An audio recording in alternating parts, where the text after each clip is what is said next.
I am happy that you all have joined us again tonight, or this afternoon for you. It's tonight for me. And I hope that you have found value, and I hope that you have been experiencing some changes in your body. So, right now, for those of you who can, go onto the chat.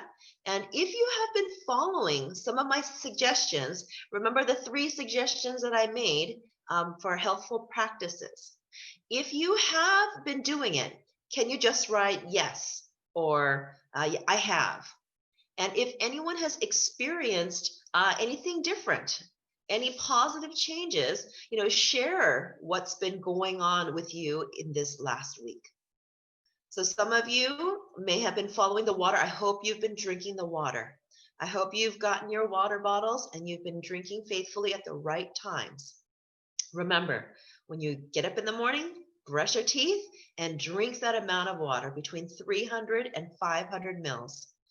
Then make sure you finish drinking water half an hour before your meal, and then you have your meal.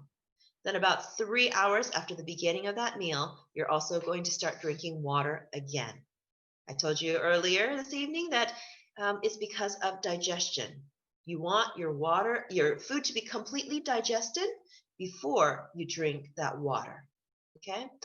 So some people, they keep eating throughout the day, they keep drinking throughout the day, and it delays the digestion more and more and more until sometimes people don't digest one meal for maybe even 12 hours or 13 hours.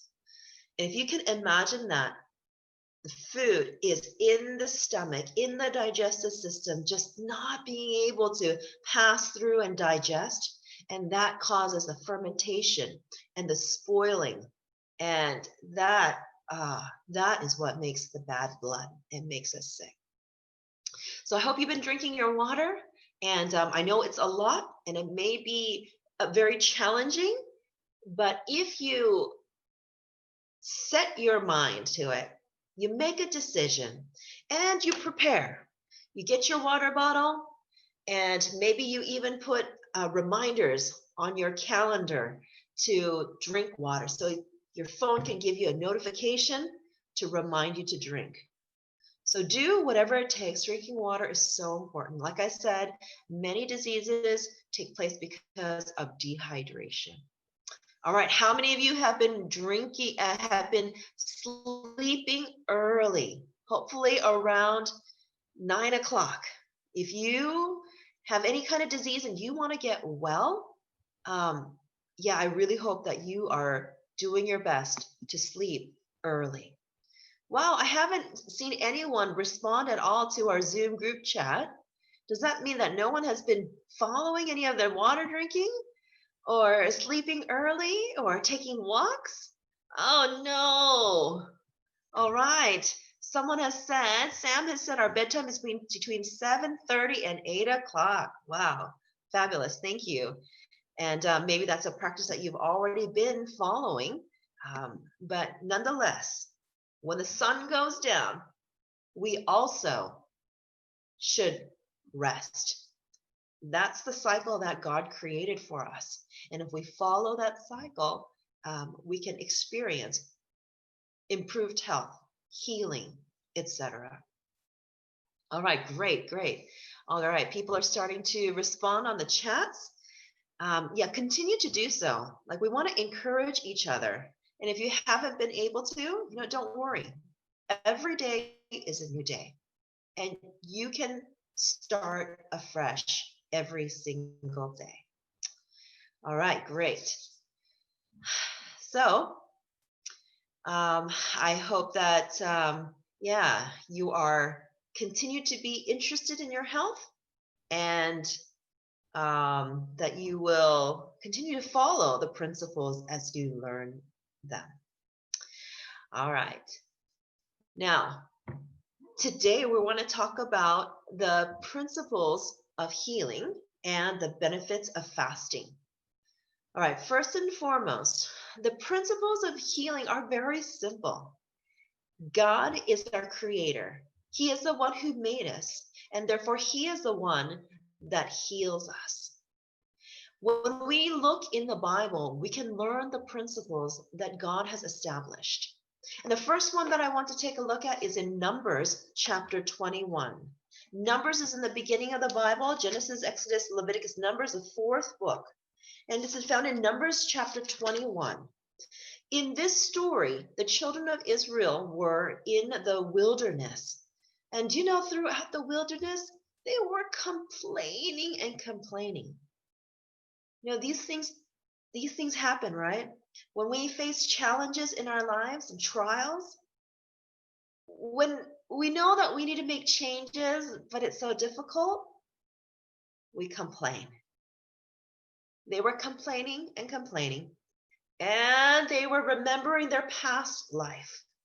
And they wanted all the things that they used to enjoy in Egypt, especially the food. And, God was merciful. They were saying, God, we want to eat meat. We want to eat meat. And so God said, oh, I will send you quail. And he sent them so much quail, and people could not control themselves. And many people died because they gorged themselves on this meat. Well, when they were in the wilderness, there was a time when they faced these fiery serpents. The fiery serpents were biting people and killing them. But God told Moses, set up a tall stick, and on the top put a bronze serpent in the shape of a serpent, and put it up high, and tell the people, look and live. Look and live. That was all they had to do. If they believed, then they looked and they were healed. But the people who said, oh no, that's ridiculous. Who gets healed by just looking? They refused to look, and they died. The word of God came to them, and those who believed and those who followed experienced healing. Now, this is what God, our Maker, our Creator, is saying to each one of us today. Look and live. Remember that bronze serpent represents Jesus. Jesus, who came on down to this earth to become sin for us. He did not sin at all. He never had a sinful thought or action, but he became sin so that he could redeem us by complete and full trust and faith in the Father. And because of this, he showed us an example of how we can look and live. As we look to him, as we trust him, then we are able to have that same connection with the Father, the same connection with him that gives us life, that gives us salvation, and that gives us the power to live a new life. Look and live. In Matthew chapter 11, verse 28, it says, come unto me. Come. Jesus is saying, come. Just come. Come to me, all you who labor and are heavy laden, and I will give you rest. Jesus wants to give us his rest, his true rest. And this rest is physical rest, mental rest, emotional rest, and it transforms us. Just as when we go to sleep at night, we experience rest, and during that time of rest, we experience healing. When we come to Jesus and rest in him, he gives us his healing. It's really an incredible exchange. As we give Jesus our sins, when we give Jesus our pain, we've all experienced pain, haven't we? Whether it's in our family or in a marriage relationship or with our children or at work or at church or in wherever there are fellow human beings, there is pain, there is conflict. But Jesus says, it doesn't matter. You may have experienced being abused as a child or abused in your relationship. You might have been betrayed, or someone may have talked behind your back. Someone may have done so many hurtful things. But Jesus says, come, bring that pain to me. Bring me every part of your history and your present, because I will help you. I am your healer, Jehovah. Jesus says, come. And when we rest, like I said, the healing can take place. The principles of healing are very simple. We try to look at the disease and we try to take care of the symptoms. When we have a fever, instead of trying to figure out what is the cause of the fever, sometimes we just go simply to the pharmacy and we try to get medication. We get Advil, Tylenol, just to reduce the fever. But what if that fever is good? What if that fever, it is fighting the infection that's in our body. It's a signal, it's a symptom. Instead of going to the root of it, we try to mask our symptoms. But the way that our body works is this. Instead of trying to deal with the diseases, if we simply take care of our bodies, if we simply fulfill the conditions of life so that our bodies can be at rest and that can have those conditions necessary in order to provide that natural healing that God gives to us, then it's our body that takes care of and governs our diseases. So our bodies, if we fulfill those conditions, it works to heal. But then what governs our bodies? Our mind. Our mind governs our bodies. When we have the right thinking and we follow the right thinking, then our bodies follow. You see, when somebody thinks, oh, water, it's overrated, who needs water? Then they don't drink it, right? But when we realize, our body is composed of about 70% water.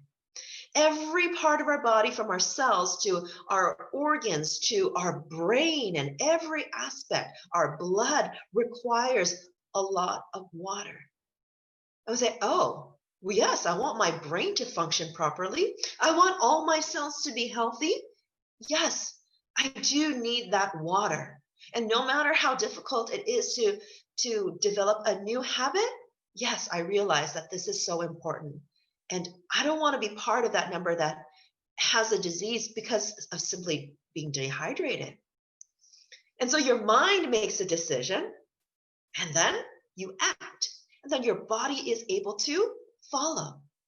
And suddenly, just by drinking that water, things happen so that your body's condition is able to say, hey, look at all this water. Oh, now we can get flowing.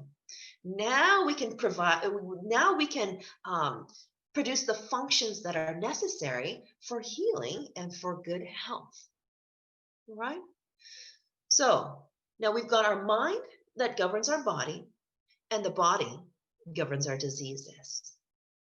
But now you have to ask the question, who or what is governing your mind?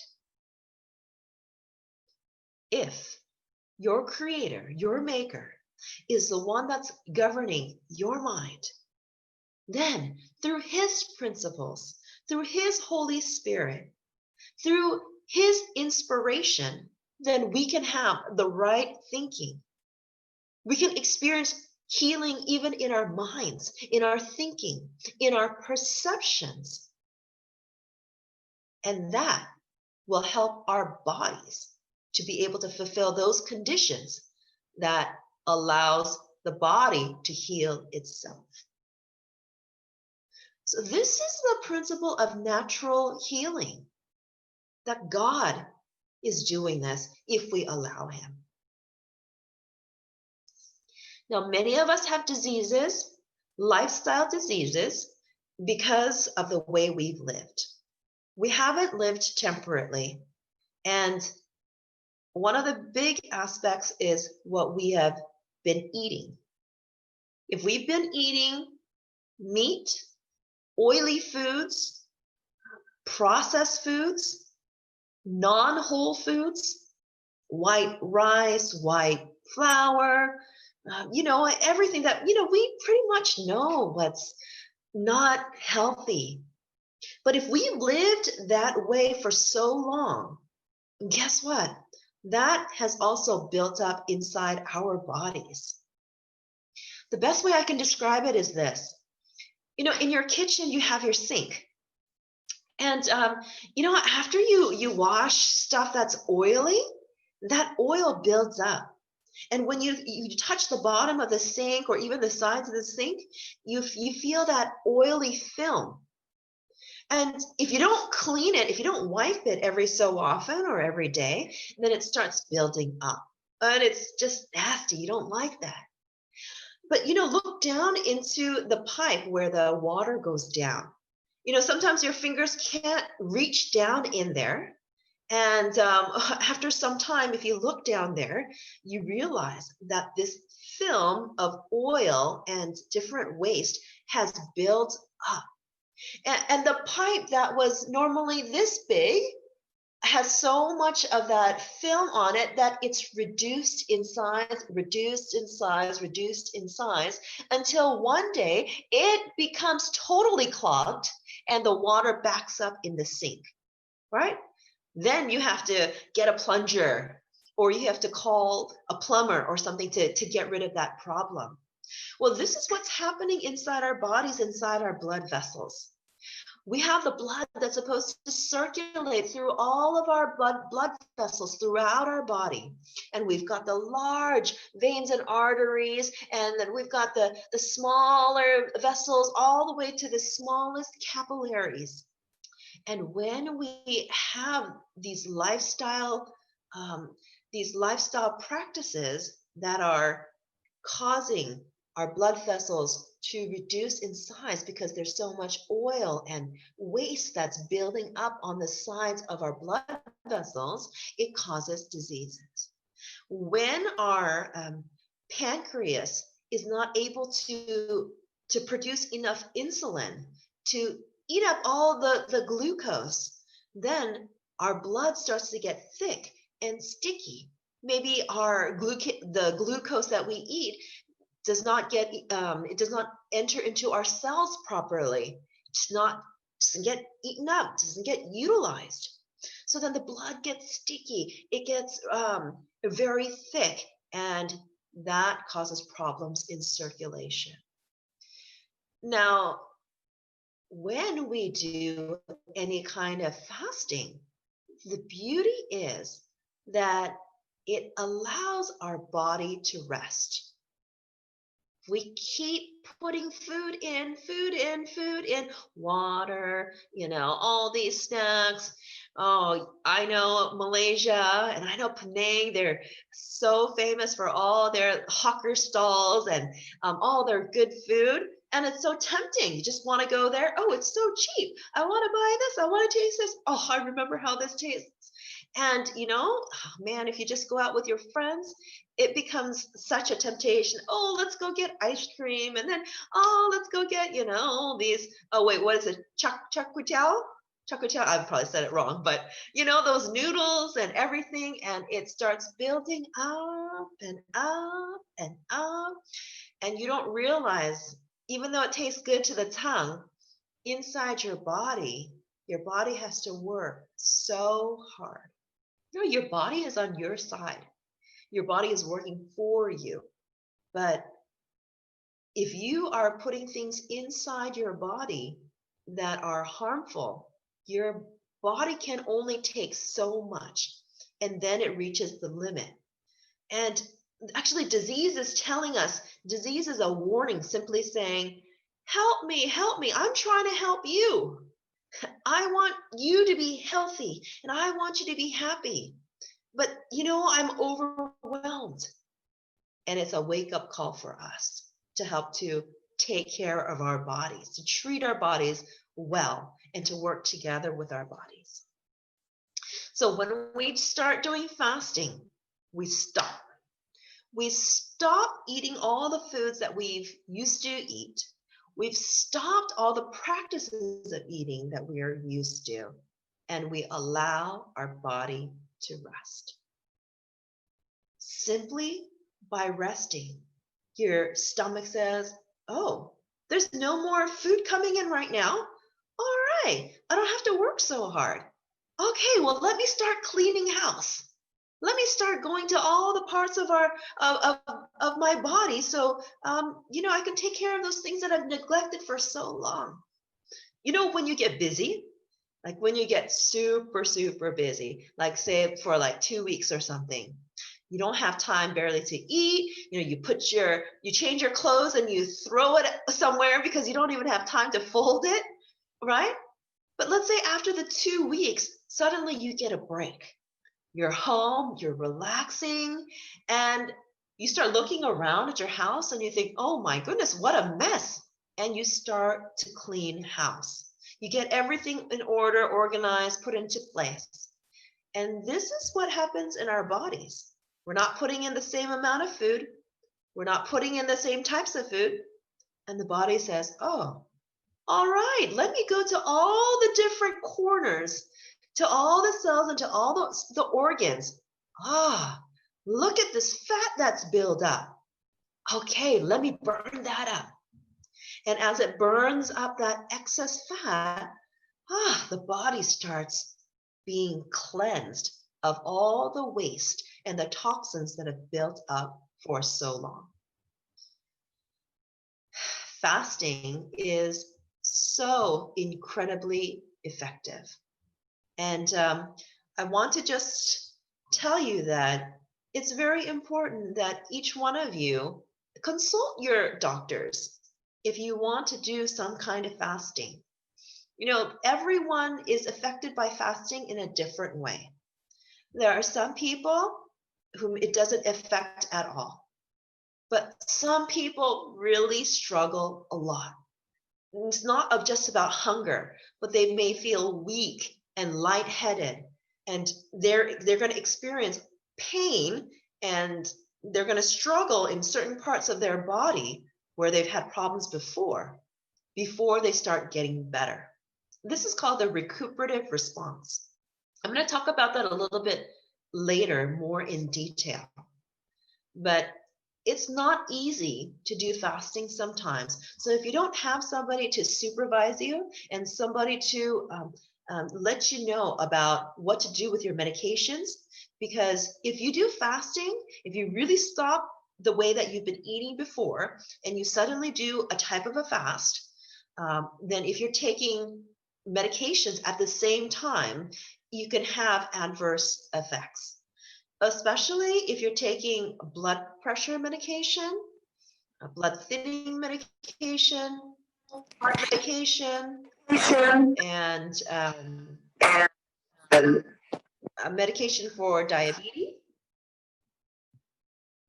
Then you can have some adverse effects. One of the scariest parts is that if you're a diabetic and you're doing some kind of fasting, or you change even what you eat, and it's very different from what you've been eating before, you're still taking the medication, then your blood sugar will drop. But the problem is, if you're taking the medication or insulin at the same time, you're changing your diet, you're doing fasting, then it's possible that you could become hypoglycemic. That means your blood sugar drops too fast. And hypoglycemia is very dangerous because if you don't have enough sugar going to your brain could have problems. If your brain is unable to have the glucose it needs, it's not able to function properly. Okay? So in these kind of cases, what we do is we adjust the medication. We check it regularly and make sure that they are not becoming hypoglycemic. So, especially for those of you who are diabetic, keep a little candy with you or some kind of sweet fruit, a banana. And so, if you feel hypoglycemic, you feel shaky, and you feel cold and clammy, and you feel really terrible, that might be an indication of hypoglycemia. If you just take a little bit of a candy or like taste a little bit of honey, that could cause your blood sugar to come back up to normal. You don't want to use it as an excuse to eat something sweet now, but only when you have those hypoglycemic symptoms. So it's really best if you consult with your doctor and let them know what you're doing, and take their advice as you are making the changes in your lifestyle. If any of you have any specific diseases and questions, feel free to email me. My email address is very simple: makerheals@gmail.com. Okay, so it's maker, there's only one maker. So maker heals, all one word. Okay, makerheals@gmail.com. So if you have any specific questions, I'll do my best to share with you what I do know and have experienced, and hopefully that will be helpful to you. All right, I'm going to go to share my screen to give you some details about fasting.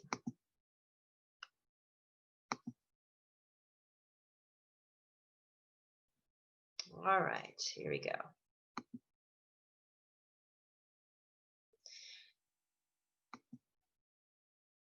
See, all right.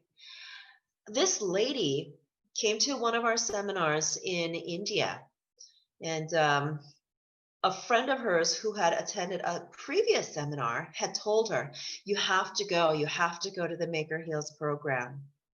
Now, this woman, she was about 5'0", and she weighed 100 kilos. She was grossly obese, and she had said that for several months, she thought that she was on her deathbed. She could only lie down on the couch and she could hardly get up. She said that there was a time when she really wanted to drink water, but she couldn't get herself to get out of get up from the couch for like 3 hours.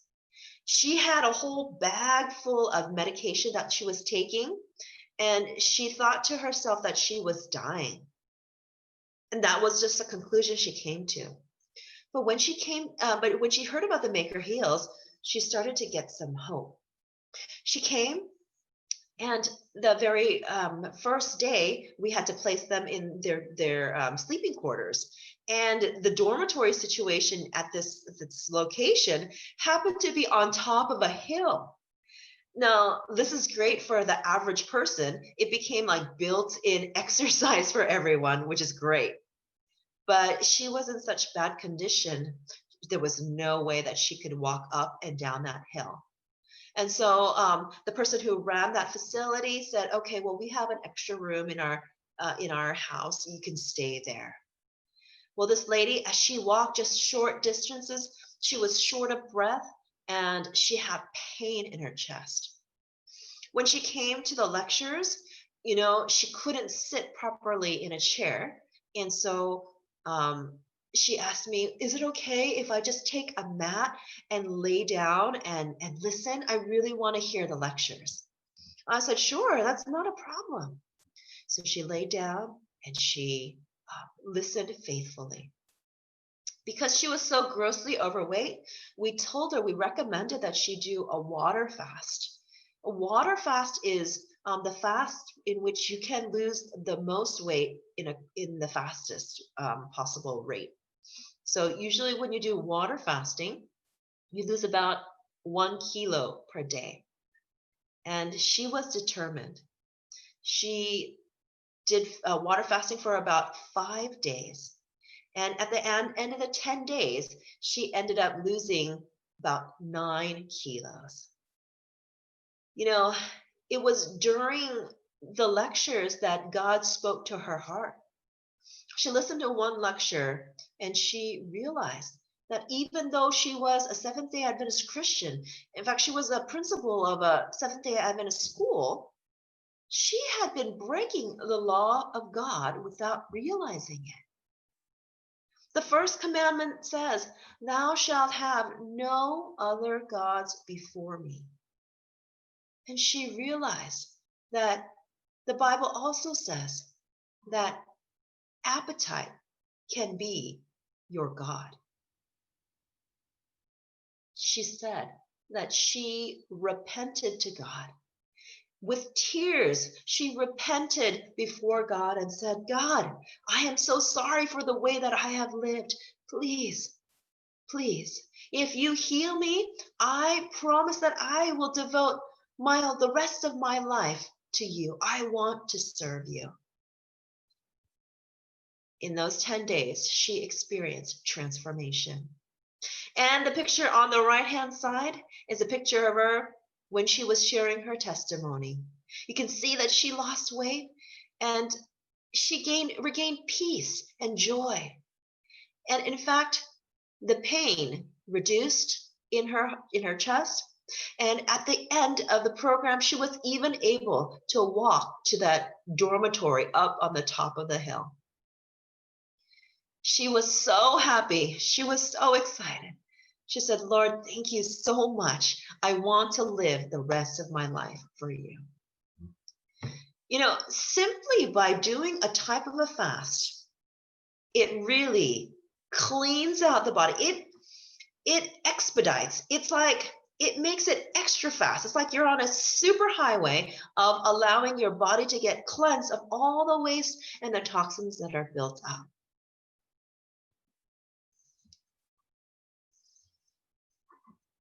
Now, this physical fasting, it parallels spiritual fasting. And just like this lady had experienced, she was physically experienced fasting, stopping the foods that she was eating, drinking only water, walking, exercising so that the lymphatic system could be working to excrete the waste. And she was experiencing spiritual fasting. She was experiencing that repentance towards God. And she experienced a real change. Now let's take a look at a little bit of what Jesus' experience was, because Jesus did fasting for us. Now, how many days did Jesus fast in the wilderness? Do you remember? He fasted 40 days, right? And that's nearly 6 weeks. Now, some people do fasting for 3 days and they think that it's so. Jesus fasted for 6 weeks for us. Now, that quote below tells us, "The length of this fast is the strongest evidence of the extent of the sinfulness and power of debased appetite upon the human family." Wow. God knew ahead of time how much appetite would be a problem for all of us. Look at this quotation from the Bible Commentary, Volume 5. Oops. It says this: "Many who profess godliness do not inquire into the reason of Christ's long period of fasting and suffering in the wilderness. His anguish was not so much from enduring the pangs of hunger as from his sense of the fearful result of the indulgence of appetite and passion upon the race. He knew that appetite would be man's idol and would lead him to forget God and would stand directly in the way of his salvation." Sometimes we don't think that appetite is such a big thing, but appetite really controls us. It can become our idol when we love food more than God. When we get so blinded by food, when we go to a party or to some kind of feast, we forget God. And if we allow appetite to be our God, it could stand directly in the way of our eternal salvation. So the purpose of fasting is to rest, allow our bodies to rest, and to get rid of, to excrete our accumulated waste and toxins. And this is parallel to spiritual fasting, repentance. And if you know about repentance, that means that you are going in one direction, but when you face truth and when you face conviction, you make a turnaround and you go a different direction. And that different direction is a change of life. When you accept your Maker as your Savior, your Redeemer, and the one who will heal you, then you will experience a new life, a born-again life. And we can start all over again. If we want to eat by faith, we need to cook by faith. And in this process, we also need to experience fasting by faith. Yes, it's not easy to fast, but by faith, by praying, by depending upon God, by depending upon Jesus who has already gone through this for us on our behalf, God can see us through. You know, it is the best if you could be in a program because you're continuing to learn every single day the benefits and of how to live, and you have that support system. You know, you may be able to do it yourself, but if you need assistance, you know, perhaps you can contact the Midlands Church, and somebody from that church as well may be able to support you and walk you through this experience. Now, there are 4 different types of fasting. There's a water fasting where you drink only water, fruit fasting where you eat only one kind of fruit for each meal, and it's a small portion, maybe 2 medium-sized apples, 2 medium-sized oranges, 2 medium-sized pears, maybe 2 long bananas, or maybe about 3 or 4 of the small bananas, maybe 1.5 mangoes, you know, around that, those kinds of portions. The third kind of fast is called the porridge fast. And this is for people who have stomach ulcers and gastritis.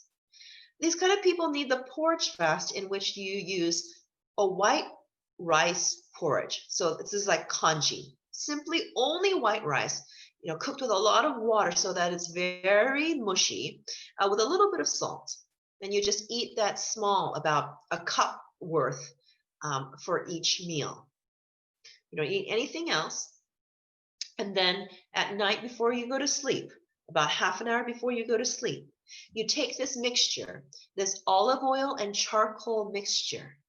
So it is 2 tablespoons of olive oil, which is a 100% extra virgin cold pressed or cold extracted olive oil. So 2 tablespoons, together with 1 teaspoon of activated charcoal powder. Okay, you mix that together and then you drink the mixture. Then afterwards, you don't drink any water at all. Just simply wipe your mouth. Don't brush your teeth or anything. Just wipe your mouth and try to sleep through the night without drinking water. But if you wake up in the middle of the night and you have to drink water, you know, that's all right. Try to wait at least about 3 hours. So if you take this olive oil charcoal mixture, then it works to coat your stomach, and then in the places that need healing, the charcoal is able to stick and it's able to do that work of healing throughout the night. And typically people who have had stomach ulcers and gastritis, after 3 to 5 days of doing this, they experience healing. There was one person that we met in northeastern India, and he said that, you know, like in the morning when he would just brush his teeth, he would feel like vomiting. And so we realized that, well, he has a serious digestive problem. And so that first night, he took the olive oil charcoal mixture, and that next morning, he said, oh, wow, for the first time, I haven't felt like vomiting. So we can tell how effective this olive oil and charcoal is. All right, the fourth kind of fast is called the temperance fast. And this temperance fast is simply by eating small amounts of healthy food for the meal, for your meals. Okay, so simply by just cutting your meal size in half and eating the healthy portion, the healthy kinds of foods, it will help you to experience fasting, the benefits of fasting as well. So if you eat a smaller portion and you're eating healthy foods, you'll be hungry maybe in like 2 hours. And during that time, when you're hungry until the next meal, and of course you're drinking water, during that time when you're hungry, your stomach is grumbling. It's a good sign because that's when your body can be working to heal itself, right? So it's not having to fight to digest the food that you've eaten. So yeah, when you're hungry, it can go to the different corners of your body to work to clean out, clean house. All right, so most people, when we have our seminars, we usually do fruit fasting. Why? Because water fasting is kind of hard on people, and yeah, fruit gives people just enough glucose, a little bit of energy, so they can listen to the messages and learn. So during the fruit fasting, we only eat one kind of fruit. I already talked about the reason why, because of digestion. And remember, this is a fast. The purpose is the fast to clean out the body. And we eat a different fruit at each meal. If you need to, you can repeat the same fruit 24 hours later. But if you eat a variety, that's really helpful in getting different nutrients. Okay, next, don't use fatty fruits for fruit fasting, like durian or avocado. I know you guys love durian, but unfortunately, it doesn't suit for the fasting. So don't use that for fruit fasting. Some people have had some aversions to jackfruit, so sometimes I would avoid using jackfruit. Has a tendency to be sweet. So for people who are diabetic, you might want to avoid fruits like jackfruit, mangoes, bananas, grapes. Grapes tend to be really spiking the blood sugars. But you try your best. And as a diabetic, some people who are diabetic are afraid that if they do a fruit fast, their blood sugar will spike. But the thing is that if you're eating only fruit, your blood sugar will not spike. It's only when you're eating your whole meal and fruit, then it causes the blood sugar to spike. But you'll see that with this small portion of fruit and only the fruit, actually your blood sugars are going to be coming down gradually each day. Try it. You'll be amazed that in just 3 to 5 days, you who have diabetes, your sugars can become controlled. You who have high blood pressure, hypertension, it will come down to normal if you follow everything. The fasting, the drinking of the water, the sleeping early, and the walking, hopefully 3 times a day at least. Try to do 30 minutes after each meal if possible. If you are here to experience that healing, put this into the practice, and I know that you are going to experience changes. Right, don't use pineapple for fruit fasting. Pineapple has an enzyme called bromelain that helps to digest protein. And if you eat just pineapple and there's no protein to digest, then it will start chewing up your stomach lining. There's a story of some Koreans who went to study in the Philippines. They loved all the tropical fruits. They ate so much pineapple, mangoes, bananas. But at the end of the year, they went home and they went to the doctor and they found out that they had these holes in their stomach, these ulcers, because of eating just pineapple without anything else. Okay, next. If you're doing water fasting or if you're doing fruit fasting for 3 days or longer, put about a half teaspoon of salt in your water bottle twice a day. And that will help with your electrolyte balance. Okay, so sometimes usually people around the end of day 2 and day 3 of even fruit fasting, they'll start to feel a lot of symptoms like headaches and lightheadedness, dizziness, weakness, and sometimes the salt will help. So just a small amount, half teaspoon of salt. All right. Fasting can be challenging, but there's something more challenging than fasting, and this is recovery meals. Recovery meals are so important. If you don't do recovery meals properly, it can cause damage to your digestive system, and it could even lead to death. So listen carefully, okay? Once you start eating cooked foods, your appetite kicks in really strong. And so that's why you need to have that plan and understanding of the recovery meals. It's really best to have somebody who's monitoring. Like, yeah, at our programs, we dish out the food for them, and they'll look at the food and be very disappointed because it's so small, but it's for their good. If somebody's telling you this is all that you should eat, and you want to follow, even though you're hungry, even though it's difficult, you can persevere by God's help. So when you're at home, just let me remind you, once you start eating cooked foods, your appetite is going to kick in very, very strong. Now, Mrs. Choi's daughter, Sana, she used to be the head cook at the Bethel Sanitarium for, I don't know, probably nearly 30 years. And during a certain period of time, she had gained 10 kilos, and so she wanted to lose. So she knew that water fasting is the fastest, so she lost the 10 kilos in 10 days. If you do fruit fasting, you lose about half a kilo a day on average. She lost the 10 kilos, but then she needs to start her recovery meals. And the recovery meals are increasing little bit by little bit until you get to the right portion you should be eating. But Sana, she was cooking for everybody, and she had to taste the food. And once she started tasting the food and she started eating, she could not control her appetite. And in fact, during the next 10 days, she should have been doing her recovery meals.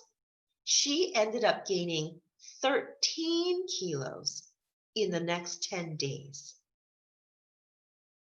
She ended up 3 kilos over what she initially started because she wasn't able to do the recovery meals properly. Now, there are so many devoted Christians in Korea, and these Christian women, especially middle-aged Christian women, really are devoted to God, and they'll do fasting and praying. Sometimes they'll go to the prayer retreat centers and go and pray and fast for 3 days or 5 days or a week. But they don't know about recovery meals. And it's known that this demographic has so many digestive diseases. It's no wonder, I don't know if it's the direct correlation, but based on what I know about fasting and recovery meals, it makes sense that they may have problems because of not understanding recovery meals. There was a man who went to a Buddhist temple to fast and to pray. He spent 1 week fasting there. He was on his way home, and he realized that he was going to pass by a very famous chicken porridge shop. And he decided just to get a big bowl of chicken porridge and then head home. He must have had some kind of digestive problems because after he ate that, he went home. He had serious digestive problems, and in fact, it got so bad he had complications, and he actually ended up dying. He passed away because his digestive system could not recover. Now, yeah, meat is very difficult to digest, and that may have contributed to his death. So I just want you to know how important it is to do the recovery meals. And while time is going so fast today, and I don't think I can go in detail with the rest of this presentation, so I'm going to have to send a link to you so you can watch the full presentation in detail, and then you can follow it for those of you who want to try to do some of the fasting. And again, this time I'm going to send, hopefully I can send Irene or whoever's going to send everyone else the information. I'll send you the PDF of our textbook so you can read and follow along as well. Okay, so when you transition from water fasting to recovery meals, if you've done fasting for about 3 days, we would give the person for their first recovery meal just one spoonful of cooked brown rice. And one spoon like that you would use, not like a serving spoon. And this is simply for the person to chew and chew and chew and chew until the rice becomes like water. Because this is a signal to your stomach, your digestive system. Because after you stop giving food to your stomach thinks that you're experiencing a famine and we've got a real problem and you're not going to be getting any food. So then it's not ready. So it starts to shut down and slow down. So this one spoon of brown rice that you chew well becomes just a signal to the stomach saying, all right, stomach, start getting ready. Start producing the gastric juices because I'm going to start giving you food. And then the second meal, you'd increase maybe to about 2 spoonfuls of brown rice and maybe, 2 spoons of some kind of easily digestible cooked vegetable. And then the third meal will continue to increase just bit by bit. So the number of days that you do your fasting will be the number of days that you do the recovery meals. So if you do 3 days of fasting, do 3 days of recovery meals. Okay? It's 1-to-1. Whether you're doing water fasting, fruit fasting, porridge fasting, just do it 1-to-1. Okay, if you're transitioning from water fasting to fruit fasting, you wouldn't go into the full amount of fruit right away. You just eat maybe a quarter portion of something that's easily digestible. And the next meal, increase the amount of the next kind of fruit and increase, increase, increase. Now, if you're doing fruit fasting to recovery meals, your stomach has continued to work, to digest, so it hasn't stopped working fully, right? So you just take the amount of fruit, like say that you've got 2 apples worth of food that you've been eating. So you're going to transition that to food.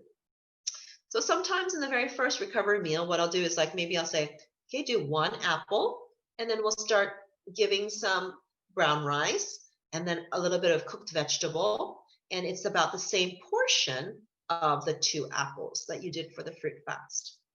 And then from there, we start increasing bit by bit. All right. So avoid any beans, nuts, and complicated meals until you're almost done with your recovery meals. In that way, your digestive system can be comfortable and it can function properly as you are getting back to your regular size meals. Now, your regular size meals is probably going to be a lot smaller than what you used to eat. Remember that your stomach is the size of your fist, okay? And it expands. So when you do your fasting, then your stomach will shrink into its natural size. A lot of times we eat so much that our stomachs are distended, and then it requires more food in order to feel satiated or full. All right, so take advantage of the time after you fast, and then your stomach is at the right size. And then you can retrain your mind to realize, oh, I don't need this amount of food. I only need this amount of food. And by chewing properly, you'll get enough of the nutrients that you need. It's not about the amount of food that you eat. It's about the nutrition that your body is able to get and absorb. Okay. I wish I had more time to talk about details, but I'm already over time. All right, so let me just fly through these last few bits. Even faster than recovery meals is continuing healthy eating for the rest of your life. This is a commitment. And it's a lifestyle. It's really hard. Like, if you have a disease, sometimes you change your eating habits for that disease. But you know what? This lasting change in what we eat and in our appetite really doesn't fully transform unless you have this experience with God and He gives you the help for the reasons of having a healthy body, which leads to a clear mind, and a clear mind, the ability to be able to hear and understand God's word. All right, so how often should one fast? If it's 3 days or longer, that's considered a major fast. And a major fast, you probably shouldn't do maybe more than once a year. If you are extremely overweight and you need to lose a lot of weight, it's possible that you can do more than one major fast. You might get one taste of fasting for 3 days and realize, okay, like I want to do it properly, and maybe do another time for 5 days or a week or 10 days. But because it is tough, it's really great just to do it once. Do recovery meals properly, and then continue your new lifestyle from that point forward. Constipation is very normal while fasting because you're not having the same amount of foods come in. So some people aren't able to defecate for, up to a week, I've even heard. So if it's uncomfortable, you can take any natural means, or you can go to the pharmacy and get the help that you need, okay, if it's uncomfortable. Now this next part is really, really important for you to understand. This is called the recuperative response. Now, once you start fasting and your body is able to heal itself, it's going to get worse before it starts to get better. So especially around the second day and the third day, your headache gets worse. Your weakness gets worse.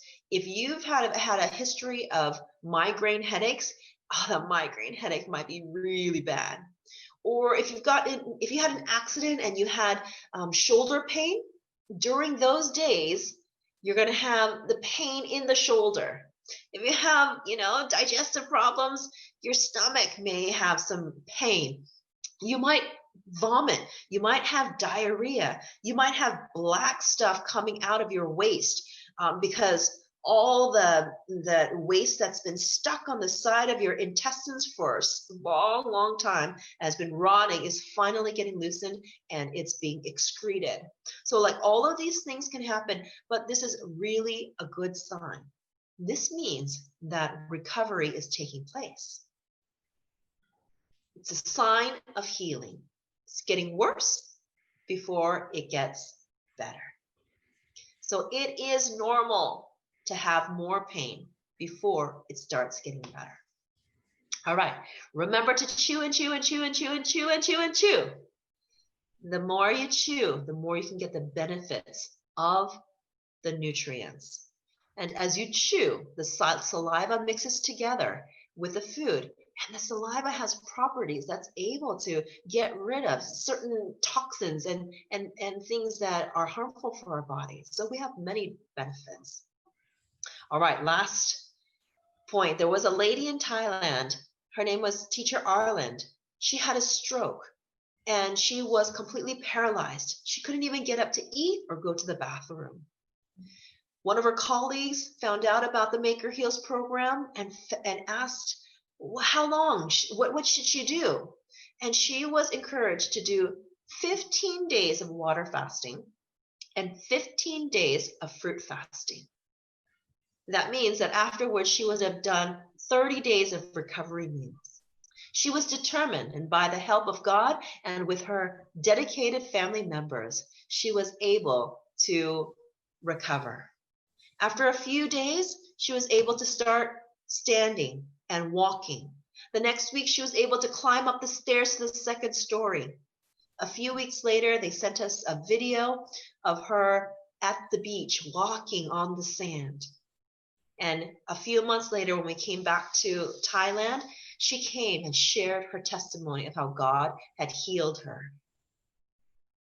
She wasn't able to speak completely properly at that point, but she had faith and hope in God that he would restore even her speech. So this goes to show some of the benefits of fasting and how long it's possible to fast. And I hope that you've learned something new and that it's something that you may want to experience. Even if you've done a major fast, sometimes we end up doing things like overeating, or we go somewhere, we can't get tempted by some foods, and we, fall off the good path that we're going. And what I would do is I would just do fruit fasting for one day. And that somehow helps me to stop those practices, allows my body to rest, and afterwards I'm able to restart eating healthy and eating the right portions. So I hope these tips can be helpful for you. And please make sure to send in your questions, and I'll be happy to answer them in the next session. So thank you everyone so much for being here with us tonight. And I hope you have a good afternoon, evening.